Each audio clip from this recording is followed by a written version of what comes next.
Hello students. मैं doctor Bhubaneswar Sattar, Mangilal Bagri राजकीय महाविद्यालय नोखा से। जैसा कि हमने पिछले वीडियोस में आणविक स्पेक्ट्रम के बारे में अध्ययन किया, आणविक स्पेक्ट्रम में 3 प्रकार के ऊर्जा स्तर और 3 प्रकार के स्पेक्ट्रम प्राप्त होते हैं: इलेक्ट्रॉनिक, घूर्णन और कंपन। हमने पिछले वीडियो में घूर्णन स्पेक्ट्रम, घूर्णन ऊर्जा स्तर के बारे में अध्ययन किया। घूर्णन ऊर्जा स्तर जो होते हैं उनकी ऊर्जा E equal to H cross square upon 2I into J plus 1 से डिफाइन किया, जहाँ पर I जो है द्विपरमाणुक अणु का जड़त्व आघूर्ण, J कंपन ऊर्जा स्तर की संख्या या रोटेशनल क्वांटम नंबर भी हम कहते हैं। घूर्णन ऊर्जा स्तर की संख्या से भी डिफाइन किया जाता है। इसका मान 0, 1, 2, 3, 4 एंड सो ऑन रखते हैं।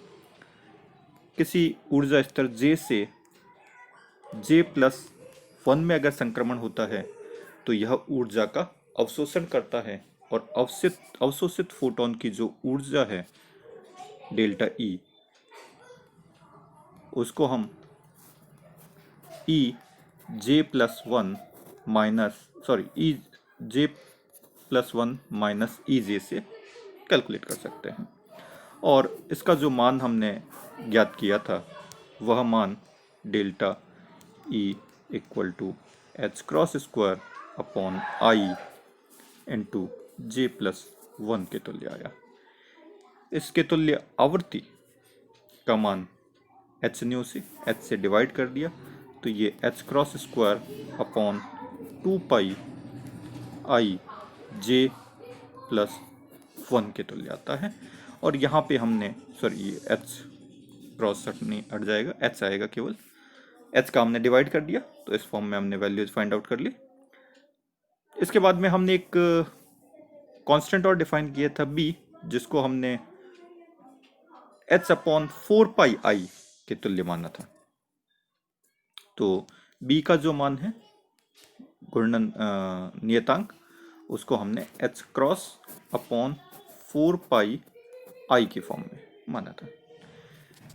इसके अलावा हमने एक टर्म और डिफाइन की थी, तरंग संख्या। तरंग संख्या जो होती है न्यू अपॉन सी की फॉर्म में दी जाती है या 1 अपॉन लैम्डा के तुल्य होती है। तो न्यू बार की फॉर्म में जो फॉर्मूला है वह h cross upon 2 pi I C into J plus 1। ठीक है, तो ये वैल्यूज, ये फॉर्मूलेज हमने ज्ञात कर लिए। और इसके बाद हमने कहा था कि अगर हमें एक्सपेरिमेंट के थ्रू, किसी प्रयोग के थ्रू, अगर J से J प्लस 1 ऊर्जा स्तर में संक्रमण के लिए तरंग संख्या का मान हमें ज्ञात है, तो हम उसका उपयोग कर द्विपरमाणुक अणु के लिए उन दो परमाणुओं के मध्य की दूरी, जिसको हम अंतर परमाणुविक दूरी या बंध लंबाई कहते हैं, का मान ज्ञात कर सकते हैं। तो यहाँ पे हम एक उदाहरण का अध्ययन करेंगे जो है H1B70 अणु में अवरक्त वर्णक्रम के क्रमागत वर्ण रेखाओं के मध्य जो अंतराल है वह 17 सेंटीमीटर इनवर्स है। H1B17 अणु की अंतर परमाणुविक दूरी ज्ञात करनी है। तो इनके मध्य क्रमागत जो अंतराल है, जिसको हम दो ऊर्जा स्तर जो है उनके मध्य का अंतराल या ऊर्जा अंतराल कहते हैं। ऊर्जा अंतराल का जो फॉर्मूला है nu bar equal to H cross upon 2I C जो है इंटू J प्लस 1। J का मान न्यूनतम ऊर्जा स्तर के लिए 0 रखेंगे तो इसका मान हो जाएगा 1। तो इसको हटा दिया, 1 रख दिया हमने। तो न्यू बार का जो मान है, न्यू बार डेल्टा न्यू बार से इसको लिखा हुआ है हमने।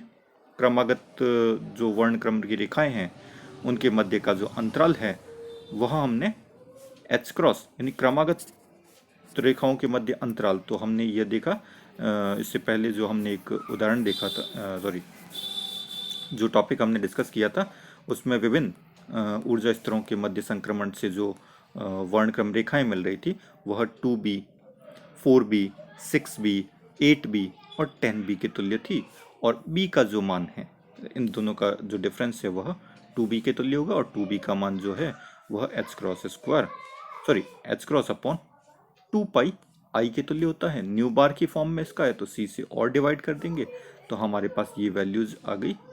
ये इसके लिए जो वैल्यूज आ गई वह h क्रॉस अपॉन 2 पाई आई सी की फॉर्म में आ गया, जिसका मान हमें दे रखा है 17 सेंटीमीटर इनवर्स।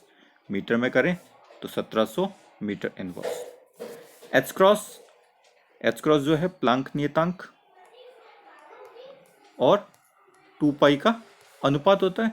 इसका मान 1.054 इंटू 10 की पावर माइनस 34 जूल सेकंड होता है। c प्रकाश का वेग 3 इंटू 10 की पावर 8 मीटर पर सेकंड। i का मान जो है इस फॉर्मूले से हम कन्वर्ट करें तो हमारे पास आ जाएगा h क्रॉस अपॉन 2 पाई c डेल्टा न्यू बार। सारे टर्म्स हमारे पास है, वैल्यूज रख दिया, सॉल्व कर लिया तो हमारे पास i का मान आ गया 3.29 इंटू 10 की power minus 47 kilogram metre square.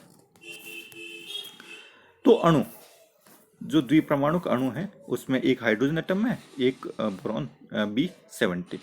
इन दोनों के एटॉमिक मास हमें पता है 1 और 70। AMU में एटॉमिक मास यूनिट में ले लिया तो हमारे पास म्यू का जो मान आ गया वो हमने कैलकुलेट कर लिया। रेड्यूस मास का formula m1 m2 upon m1 plus m2। m1 जो है mh 1 into 70 upon 1 plus 70।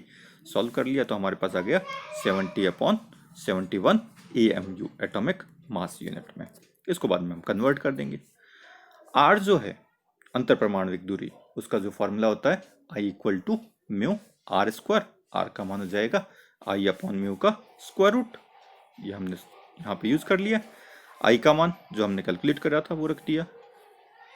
Mu का मान 70 अपॉन 71। AMU को अगर केजी में कन्वर्ट करना है तो 1.67 इंटू 10 की पावर माइनस 27 प्रोटॉन के मास से मल्टीप्लाई कर देते हैं, क्योंकि न्यूक्लियस में प्रोटॉन और न्यूट्रॉन दो पार्टिकल होते हैं जिनका मास ऑलमोस्ट इक्वल होता है। तो प्रोटॉन के मास से मल्टीप्लाई कर दिया तो ये केजी में वैल्यूज आ गई।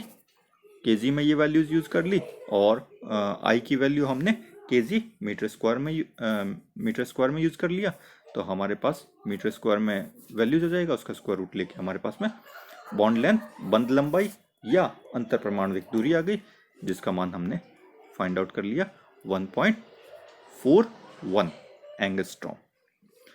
तो इस प्रकार हम किसी भी अणु के लिए अगर हमें वर्णक्रम रेखाओं के मध्य की दूरी, दो ऊर्जा अंतरालों के मध्य की दूरी अगर ज्ञात है तो हम बॉन्ड लेंथ या अंतर परमाणविक दूरी का मान ज्ञात कर सकते हैं। धन्यवाद। Thank you.